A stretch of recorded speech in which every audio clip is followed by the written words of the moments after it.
11h55, estamos chegando com o Troca de Passes desta quarta-feira para falar sobre Libertadores. Terminou agora no estádio Cícero Pompeu de Toledo, o Morumbis. O São Paulo foi eliminado da Libertadores pelo Botafogo, mas foi no sufoco, hein? Nos pênaltis, o Botafogo venceu por 5-4 depois de um empate por 1-1 no tempo normal. Então, está definida uma semifinal, né, de um dos lados da chave da Libertadores. Teremos Atlético Mineiro e River Plate mais cedo, jogando na Arena MRV em Belo Horizonte. O Galo fez 2-0 no Fluminense e avançou. Então, Atlético e River Plate se enfrentam de um lado da chave da semifinal da Libertadores. Do outro lado, teremos o Botafogo aguardando o vencedor do confronto de amanhã entre Peñarol e Flamengo. Vamos falar muito sobre esses dois jogos envolvendo duas equipes brasileiras em cada um desses jogos. Então, falaremos bastante aqui a partir de agora. Espero que você continue com a gente até o fim do programa, porque tem muita coisa pra gente debater. Eu tô aqui com o Carlos Eduardo Mansur, tô aqui com o Alex e vamos começar a falar primeiro sobre esse jogo eletrizante, né? Para falar dos pênaltis cobrados por jogadores do São Paulo e do Botafogo, depois de um ótimo jogo, eu diria, no estádio do São Paulo. Mansur, boa noite. Boa noite, Felipe, Alex, todo mundo que assiste o Troca. Se a gente somar os 180 minutos, está muito bem entregue a classificação ao Botafogo, né? O Botafogo teve uma superioridade enorme no primeiro tempo do Nilton Santos. O Botafogo, num segundo tempo, um pouco mais equilibrado, mas o Botafogo ainda era melhor time do que o São Paulo, embora o São Paulo tenha tido naquele segundo tempo a melhor oportunidade do jogo. O Botafogo foi claramente melhor no primeiro tempo dessa noite no Morumbis. E o São Paulo foi bastante superior no segundo tempo, na minha opinião. Se você somar isso tudo, a classificação está bem entregue. Agora, é curioso pesar também, e o futebol escreve essas histórias, que no jogo de hoje, pelo menos as 3 melhores oportunidades do jogo foram do São Paulo, né? O Botafogo sai na frente, o São Paulo tem o pênalti, o São Paulo tem boas chances, especialmente no segundo tempo, e acaba não conseguindo converter. De todo modo, vai para a semifinal um excelente time de futebol que é esse Botafogo, e o São Paulo conseguiu, no segundo tempo do jogo de hoje, fazer algo que é bastante difícil, que é ser superior e empurrar para trás esse grande time do Botafogo. Mas no todo o Botafogo é melhor time, tem mais recursos, tem um investimento inclusive maior do que o São Paulo, e pelo que joga na temporada está muito bem colocado na semifinal da Libertadores. E pelo desempenho, passe Flamengo, passe Peñarol, para mim, será favorito nesse confronto da semifinal. Como já era contra o próprio São Paulo no confronto das quartas de final, né? Daqui a pouco vamos falar com detalhes para vocês sobre a classificação do Botafogo. Vamos começar a trazer detalhes sobre o que foi esse jogo do estádio Cícero Pompeu de Toledo, Morumbis, né? Com 60 mil pessoas por lá, um ambiente incrível, como costuma ser o Morumbis em noite de Libertadores. Mas no primeiro tempo, surpreendeu, eu imaginava um jogo mais equilibrado. Embora, né, se a gente fosse conversar aqui, conversamos ontem a respeito disso, eu imaginava um Botafogo, mesmo jogando no Morumbis, dominante em relação ao São Paulo. Mas não imaginava a dominância, né, o domínio, né, o domínio que o Botafogo teve, o tamanho do domínio que o Botafogo teve na primeira etapa. Achei que o São Paulo fosse conseguir jogar mais bola a ponto de o Zubeldia mexer no time com 35 minutos do primeiro tempo, né, Mansur? Isso. O São Paulo não via a bola. O São Paulo não conseguia lidar com uma forma muito eficiente, muito eficaz do Botafogo pressionar. A saída de jogo do São Paulo, ela ficou muito prejudicada pela ótima pressão do Botafogo. A partir daí, ou o São Paulo esticava a bola, não conseguia ganhar o duelo, o Botafogo a partir daí, e aí recuperava e conseguia ir criando volume o tempo todo. Foi um primeiro tempo de domínio do Botafogo. Ainda assim, se a gente olha o lance do gol, a gente vai ver o Savarino desarmando o Luiz Gustavo. Isso. Se a gente pensa nos encaixes de marcação da pressão do Botafogo, de fato o Savarino era quem pressionava o Luiz Gustavo. Mas o lance não acontece numa saída do São Paulo, né? Numa pressão de saída. É um chute longo do Botafogo, a bola cai com o Luiz Gustavo e aí... domina no peito e acaba perdendo um pouco do controle a ponto do Savarino roubar. Isso, né, a partir do domínio do Luiz Gustavo, a bola escapa e o Savarino consegue roubar. De todo modo, o Zubeldia percebe que precisava fazer uma intervenção no jogo, né? Porque o São Paulo não conseguia sair de trás. E o que eu acho que algumas coisas que eu acho que mudam a partida. Ele coloca o Luciano no lugar do William Gomes, o Luciano passa a ser o meia central, né? O Lucas vai para a direita. O Lucas vai para a direita. Inicialmente esquerda. o Rato vai para o lado esquerdo. Mas, principalmente, a grande mudança para mim é a partir da saída especialmente no segundo tempo, a partir da saída de bola. Que ele começa a fazer a saída de bola com o Rafinha mais os dois zagueiros e faz o Wellington ganhar muita altura já inicialmente.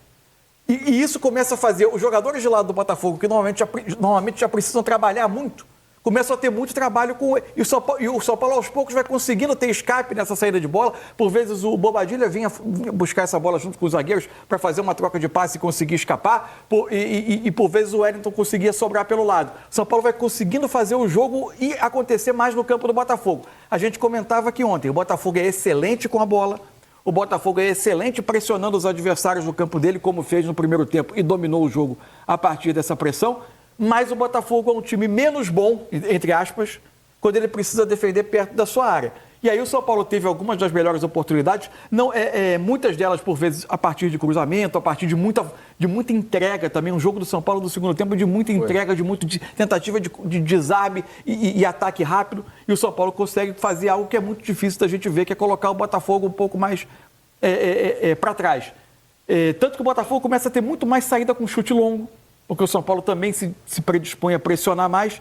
Quando encontra o gol com o Calleri, não dá para dizer que para os 90 minutos dessa noite era um lance que era um placar que não contava o jogo. Mas nos pênaltis eu acho que a classificação do Botafogo para os 180 minutos ela está justa. E tem alguns detalhes, né, a respeito do jogo que eu acho que tem talvez interferência direta no resultado, né? Para mim, por exemplo, Alex, me chamou muito a atenção a queda física do Botafogo, né? O Botafogo, que foi muito dominante na primeira etapa, tem a impressão de que não conseguiu fisicamente sustentar o jogo da segunda parte, né? O Botafogo deixou de pressionar muito lá no campo de ataque, não conseguiu mais vencer duelos como vencer no primeiro tempo. E tem um detalhe, o gol do São Paulo acontece da maneira mais previsível que a gente podia imaginar, né? Cruzamento e gol do Calleri. O São Paulo tentou muito isso ao longo do jogo, sem sucesso. Até que é uma substituição do Botafogo. Vocês podem me dizer aqui se vocês acham que há uma interferência nisso ou não. Quando o Arthur Jorge tira o Barbosa, que já tinha um cartão amarelo, né? E coloca o Adrielson. E depois dessa saída, coincidentemente ou não, o Calleri consegue, na sua primeira vitória pelo alto, meter a bola na rede, Bastos, né? No lance, quem está no lance é o Bastos. Sim, exatamente. Mas é por isso que eu queria entender se vocês acham que é apenas uma coincidência, né? Porque o Barbosa ele é um exímio cabeceador, né? Assim como o Calleri.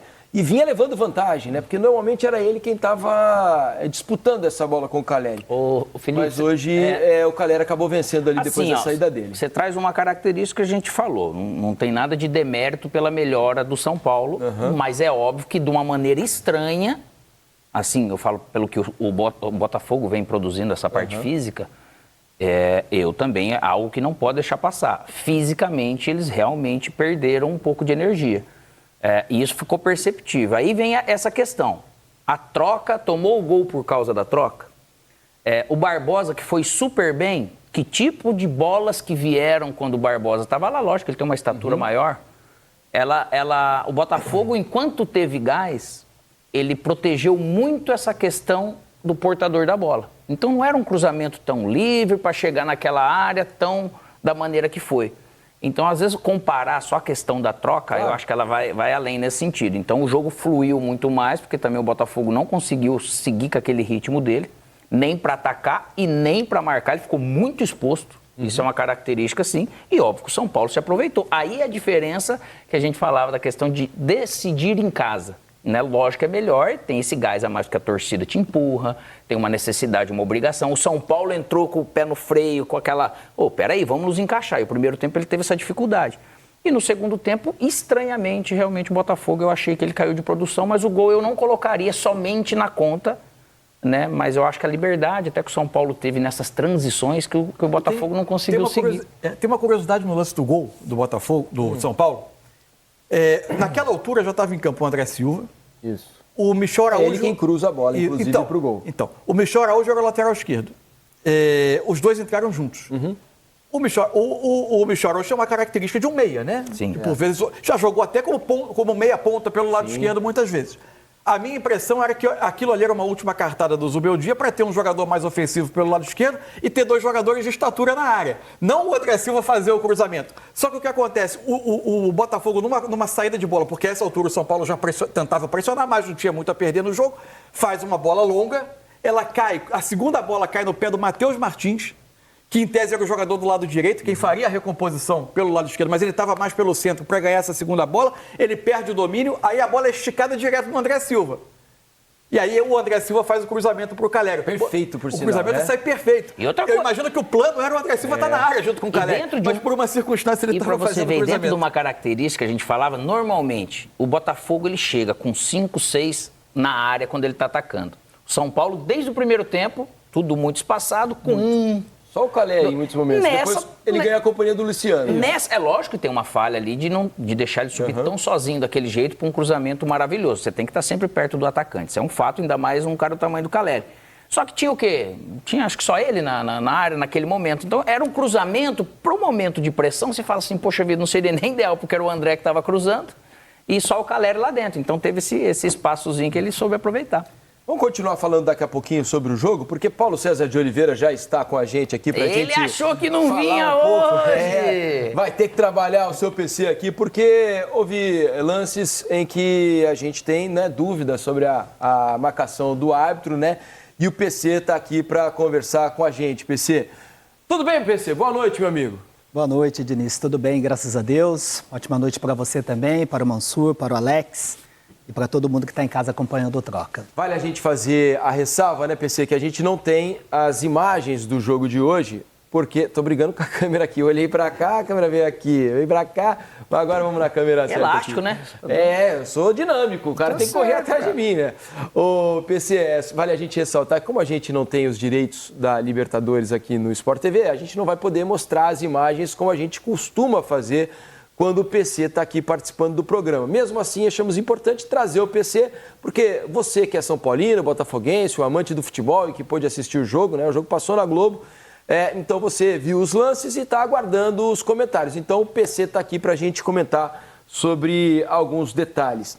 PC, um lance que chamou a atenção durante a transmissão, ainda no primeiro tempo, foi uma joelhada, né, que houve ali num lance em que o jogador do Botafogo estava caído e vem um joelho ali no rosto, né, do jogador botafoguense. E os botafoguenses entendiam que talvez pudesse ter sido configurada ali uma agressão por ter sido né, uma joelhada proposital. É verdade que não teve muita força, né, mas é um lance proposital e os jogadores estavam querendo a expulsão do jogador do São Paulo. É isso, um jogo bastante movimentado, né, com a arbitragem do argentino Dario Herrera e com o VAR, com o VAR mais experiente da América do Sul, o Mauro Viliano, que inclusive atuou nas últimas edições da Copa do Mundo. Deixa eu só fazer uma correção que eu falei ao contrário. Foi o Marlon Freitas, né, quem acerta o joelho no rosto do Caleri ali, né? Isso, eu falei ao contrário, então era o Marlon Freitas ali que talvez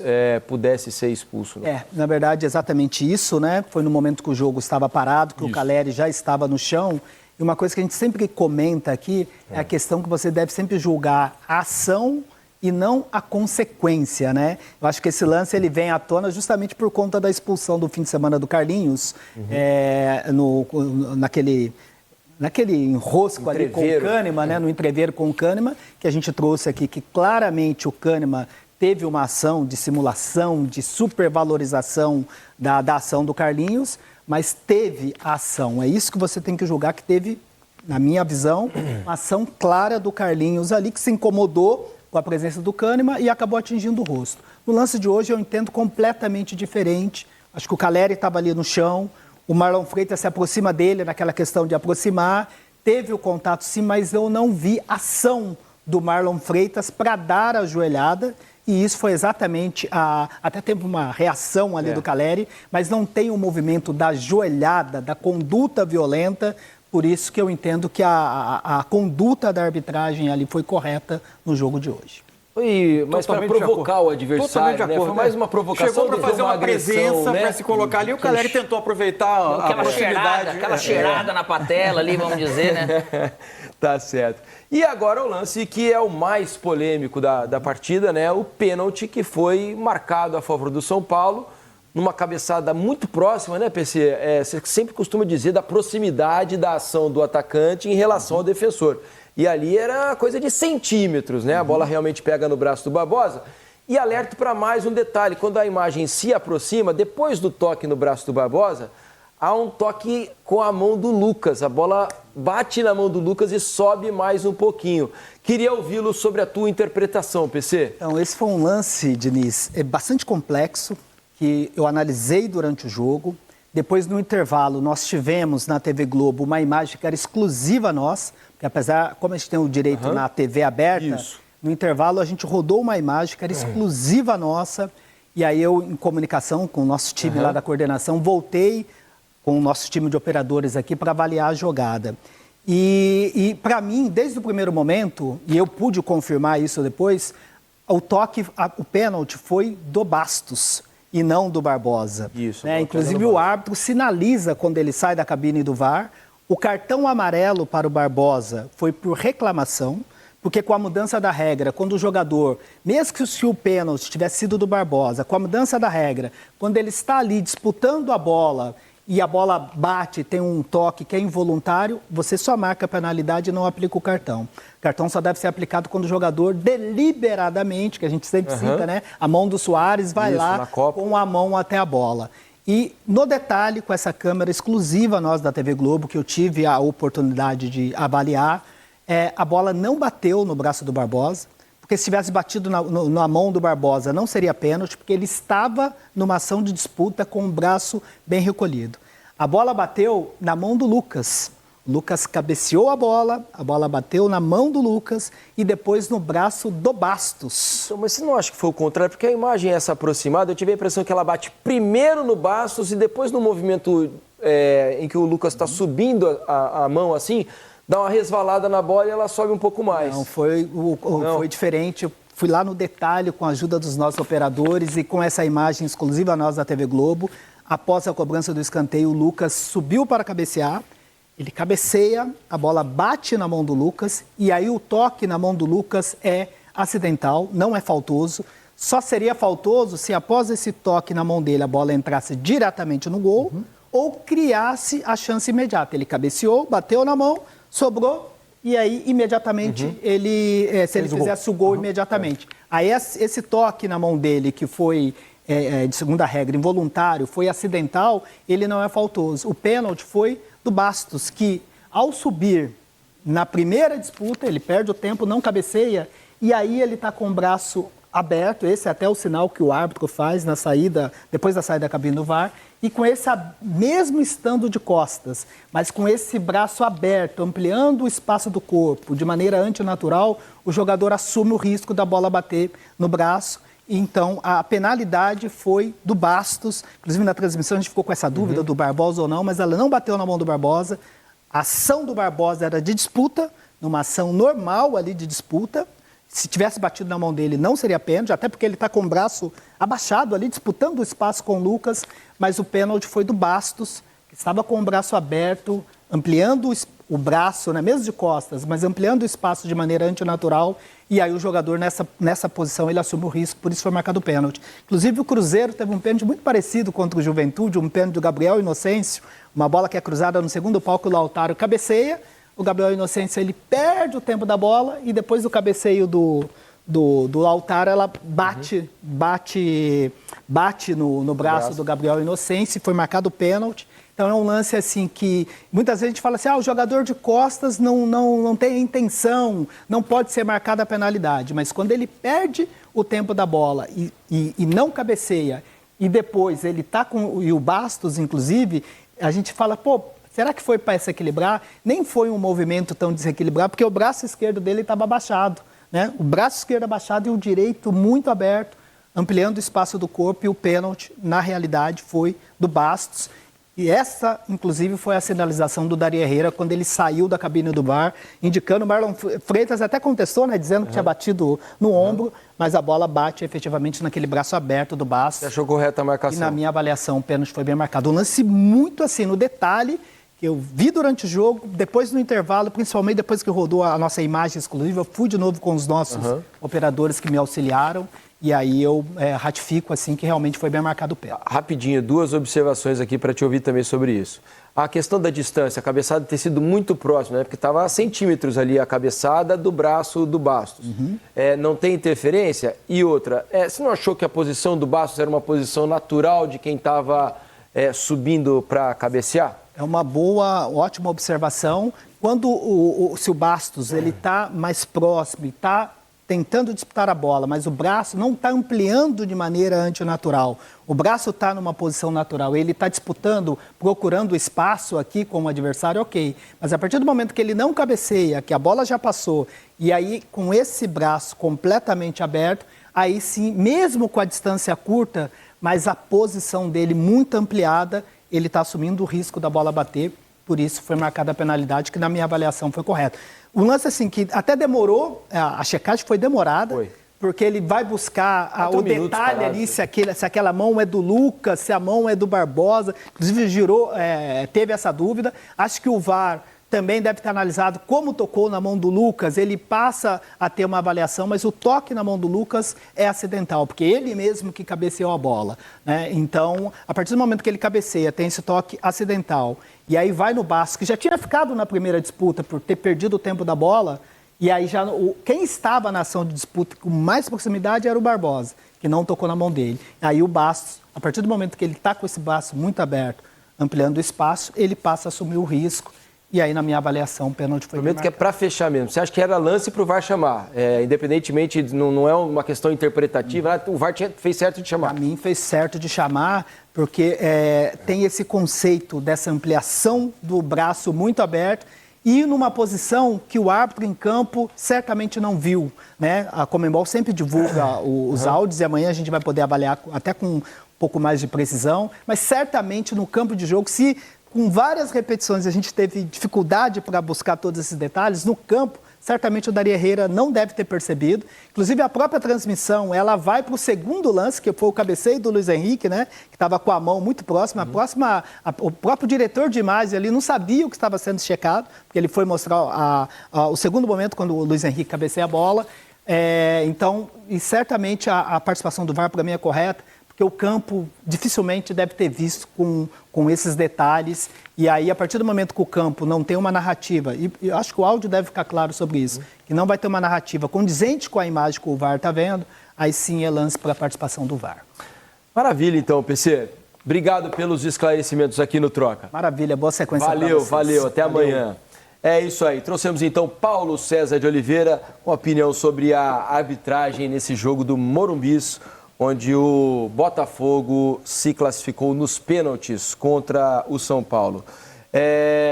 Vamos mostrar os números do jogo aqui para vocês, né? Para a gente tentar detalhar o que aconteceu, se os números explicam realmente o que aconteceu nesta noite lá em São Paulo.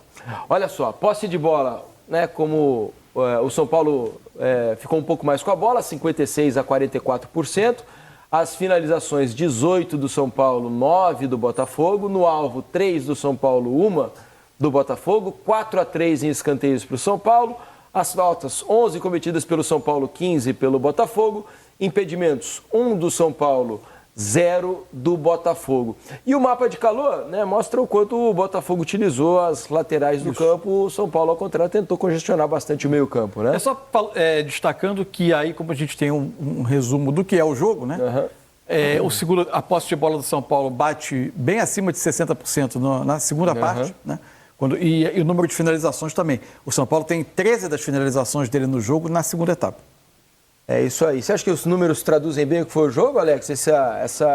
O São Paulo teve o dobro de finalizações do Botafogo? É que assim, tem finalização, aquele negócio, né? O volume que foi tido no segundo tempo, e principalmente por causa de estar perdendo, eu acho que às vezes o São Paulo demorou para se encontrar, mas às vezes até pela ideia que ele criou e construiu para o jogo, mas ele fez por onde vencer. E aí tá um alerta realmente pro Botafogo, que naturalmente passando. Se ele não tivesse passado, um alerta de falar, poxa vida, por que a gente abriu mão tanto assim, né? Mas eu acho que reflete bem, sim. Quando teve interferência a atitude do Zubeldia, deixa eu mostrar só a segunda página aqui, né, antes da gente continuar o papo, para a gente terminar as nossas estatísticas aqui. Ó. São Paulo trocou 421 passes contra 306 do Botafogo. A precisão é que foi baixa dos dois times, né, especialmente no primeiro tempo do São Paulo, que não conseguiu trocar 3 passes seguidos, né, praticamente. Né, a precisão melhora com a segunda etapa, 85%. O Botafogo, no segundo tempo, foi quem não conseguiu trocar muitos passes, ficar com a bola.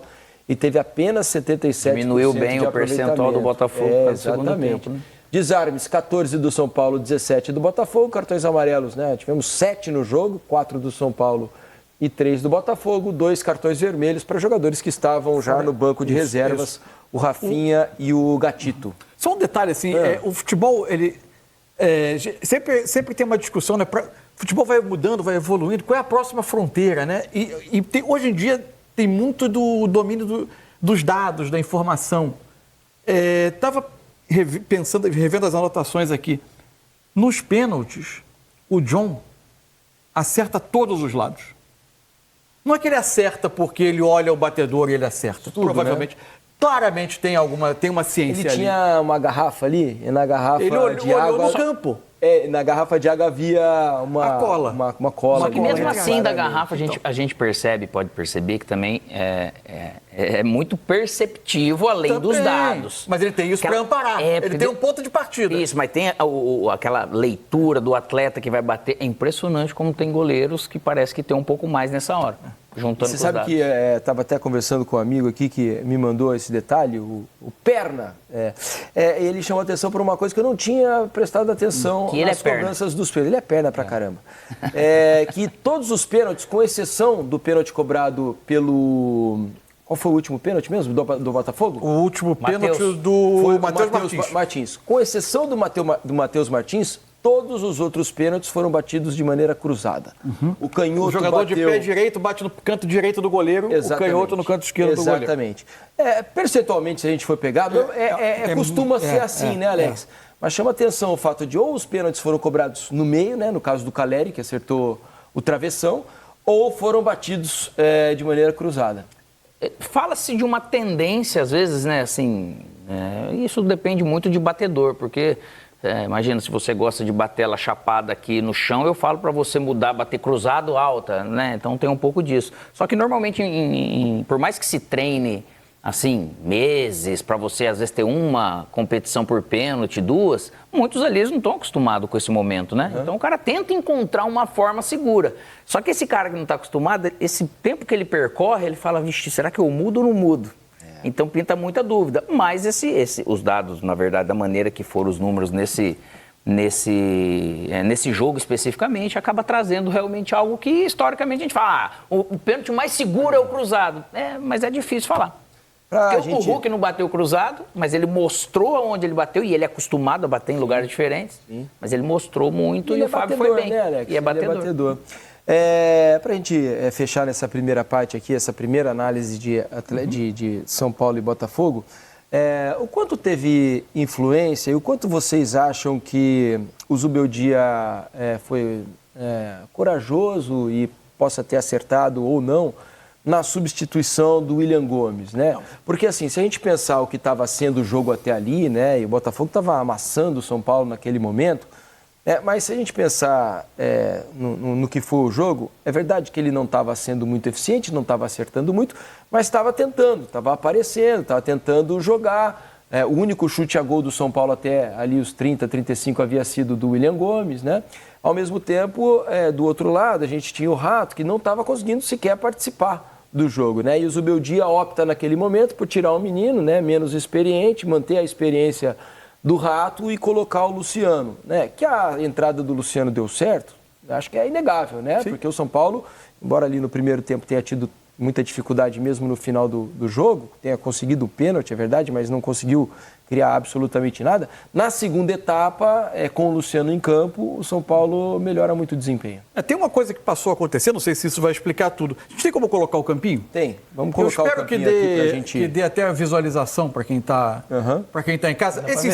Esses círculos que eu fiz aí são em tese o time do São Paulo, tá? Como a gente não consegue colocar os jogadores. Como é que o Botafogo pressionava no jogo? Quando a saída de bola, o Almada vinha aqui, o Igor Jesus, depois do primeiro passe do Rafael para um dos zagueiros, de preferência para o zagueiro mais pelo lado direito, o Igor Jesus saltava nele, o Luiz Henrique vinha por dentro para pegar o outro zagueiro, Savarino com o Luiz Gustavo, Marlon Freitas vinha no Bobadilha, Gregory no Lucas, ficavam 2 zagueiros do Botafogo contra o Calério para ter uma sobra, o Vitinho no jogador do lado esquerdo, que era o William Gomes. Então, o Botafogo meio que imprensava o São Paulo contra essa lateral do campo aqui. E quase sempre você não tinha ninguém. Quem estava, o homem livre era o Wellington do lado oposto. Mas a pressão do Botafogo impedia de fazer essa mudança. Quando veio o segundo tempo, o que o Zubeldia, para mim, ele fez? Ele, ao permitir que o Wellington comece a ocupar essa zona um pouco mais alta do campo por aqui, ele traz o Wellington Rato, que passa a ser o homem da esquerda, para dentro, para criar 2 jogadores em cima do Gregory, já que os 2 meias do Botafogo estavam saltando para pressionar os volantes, e criava uma saída com o Wellington e o São Paulo conseguia ganhar campo. Então, acho que a mexida, ela tem... Primeiro, acho que o William Gomes tinha sentido um pouco o início do jogo, acho que o Zubeldia deve ter identificado algo que talvez ele entendeu que o menino, por ser jovem, então não ia conseguir dar a resposta. Mas ao mesmo e tempo, tentou criar uma alternativa. Ninguém estava acertando. Não. Não era só o William Gomes naquele momento. Né? Ele criou o jogador, botou o Luciano, que é um jogador que cria muito perigo aquela na entrada da área, podia ser um pouco mais de companhia, o Calério dar um pouco mais de presença ofensiva. E foi de fato, né? E acabou funcionando. Assim, logo de cara, eu não vi efeito nesse sentido. Primeiro tem que entender o porquê que ele fez isso. Não mudou, de certa forma, Veio mais no segundo tempo a mudança. A mudança veio. Mas daí que está o detalhe. Muito disso que você explicou, às vezes não é nem pela mudança. O Botafogo perdeu energia e perdeu a capacidade de pressionar a bola. Isso aconteceu muito. Né? Então, isso aí realmente facilitou para o São Paulo, né, jogar desse jeito. O menino, eu acho que ele realmente, nesse sentido, ele não tem culpa. Porque ele era um cara aberto, ou de um lado ou do outro, e o Lucas estava por dentro. Só que o Lucas não pegou na bola. Se fosse ver para tirar...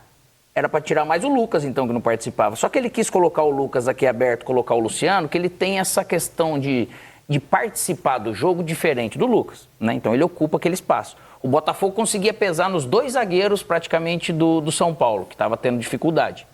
E o Calério, ele ficava entregue aos 2. Então, não tinha, era muito espaçado. Então, não foi, eu não acredito que foi até, de repente, porque o menino sentiu ou não. O São Paulo sentiu muito o primeiro tempo. O São Paulo não se encontrou. Muito. Então, não potencializou ninguém. Então, naquele momento que ele colocou, falar assim, poxa, o São Paulo teve uma mudança, uma melhora instantânea. Eu acho que não. Eu acho que até colocar, que foi o William, pudesse ter sido outro. Mas também de ter esse jogador que tem esse peso de ficar bem posicionado, de ajudar realmente o Calério, porque estava muito espaçado nesse sentido. Mas o Lucas não pegava na bola porque a pressão do Botafogo era muito boa. Muito forte. E muito bem feita, né? Muito bem feita. É muito quando o Botafogo consegue encaixar essa energia. Pressão. Claro. É o que eu acho que fica de preocupação, né? Uma pulga atrás da orelha do torcedor do Botafogo para a próxima fase, por exemplo, é a questão do segundo tempo, né? Porque contra o Palmeiras... o Botafogo, depois de um primeiro tempo razoável, né, contra o Palmeiras, ali até de algum equilíbrio, o Palmeiras foi melhor, mas o Botafogo não foi amassado no primeiro tempo pelo Palmeiras. No segundo houve um amasso, né, do Palmeiras para cima do Botafogo e por muito pouco mesmo, né, porque por um detalhe de um impedimento, o Palmeiras não avançou. Mas a parte final do jogo, né, o Botafogo faz 2-0 no segundo tempo. O primeiro tempo acaba 0-0. Isso. E aí o Palmeiras consegue pressionar o Botafogo. Eu acho que teve um pouco também do efeito. Quase, né, conseguir mas, assim, levar o jogo para os pênaltis. Aí eu acho que tem a questão física, eu acho que tem questões táticas, mas eu acho que esses jogos de mata-mata de Copa, ainda mais quando são...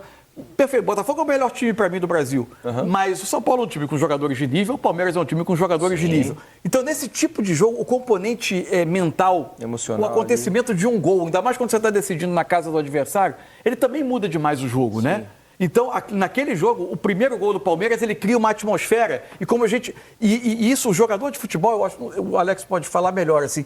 Como ele já viu o Palmeiras dar a volta tantas vezes naquele estádio, ele sofre o primeiro gol. A tendência é você se retrair. Né? Ou se retrair, defender mais aquele resultado. E pela, assim, Botafogo atrás desse primeiro título, tudo gera uma desconfiança. Só que se a gente for colocar, lógico, o fato de decidir fora, mas se pegar todos esses jogos, quem que foi o melhor mandante, se for ver, quase disparado, o Botafogo. Então jogar fora realmente... Mais dominante, né, em relação aos realmente adversários. fica mais difícil. Porém, o Botafogo tem que lidar com essa conquista que outros times que não tinham carregam um peso, sim, gigantesco. E eles vão ter que equacionar isso, porque agora realmente chegou num ponto que eles estão perto de fazer essa história. E vamos lá, né, gente, assim... O que é controlável para um time de futebol, que é o bom trabalho, a parte tática, a qualidade técnica, a montagem de elenco, né? Alto investimento, tudo isso está lá. O alvinegro que ainda pensava no imponderável, nas coisas que deram errado no passado, vou fazer o jogo com o Palmeiras. Foi no detalhe. No detalhe, caiu para o lado do Botafogo. Fim de semana passado, um jogo que terminou por ser mais equilibrado até do que se podia imaginar. A roubada do Gregory decidiu no final nos do jogo, no detalhe, quase. caiu pro lado do Botafogo. Hoje foi pros pênaltis, veio pro lado do Botafogo. Fora o pênalti perdido. Fora o pênalti perdido. Lucas. Então as coisas acontecem a favor também, gente. O trabalho, alguma hora, também é recompensado. E nem tudo da gente colocar essa questão como se fosse um fantasma emocional por fragilidade fora do normal. Muitos nem estavam, né? É isso. Daqui a pouco falaremos mais sobre esse jogo, a classificação, né, do Botafogo em cima do São Paulo, lá no Morumbis.